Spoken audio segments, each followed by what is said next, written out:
During the height of the Champa Kingdom from the 2nd to the 19th century, the road from Hoi An to My Son might have taken a few days. Now, it takes about an hour. The drive takes you through small towns and countryside. And before you know it, you're entering the sanctuary.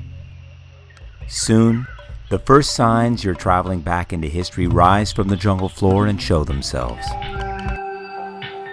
The first Champa king to build on this site was Badravarman in the 4th century. It served as a religious sanctuary and burial site for kings for 1,000 years, and is considered to be one of the best examples of ancient Hindu architecture in all of Southeast Asia.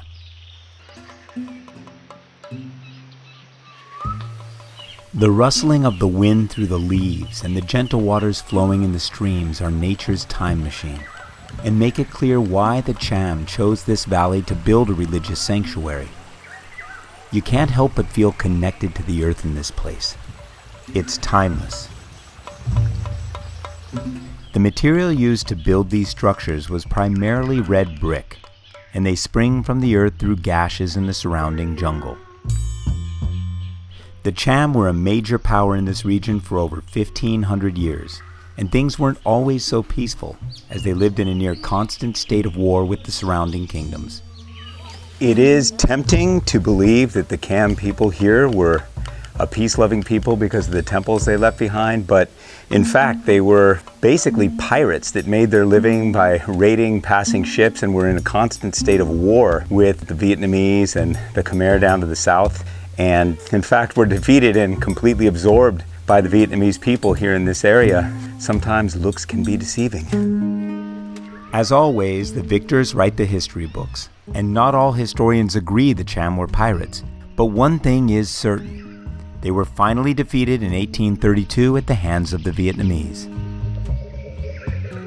Though much has been destroyed or removed through the years to places like Paris and Hanoi, ongoing restoration with assistance from countries around the world are helping to preserve and stabilize this UNESCO World Heritage Site. As an American walking the site and contemplating Vietnam's tumultuous history, it was hard for me to look at these ruins without regret for what might have been. In one of the supreme tragedies of war, this site was used by the Viet Cong as a base of operations, and so consequently it was bombed very extensively by the Americans. And it was only after an international protest that Richard Nixon finally halted the bombing. And locals tell of a story of an American sapper team, that's an explosives team, coming in here with the South Vietnamese by chopper and demoing this entire place out of spite. And I hope as an American that that is not true. So much better to be friends. At My Son's foundation, King Badravarman ordered a stele to be raised with an inscription beseeching those who followed him. It reads, "Out of compassion for me, do not destroy what I have given." Now we just have to listen.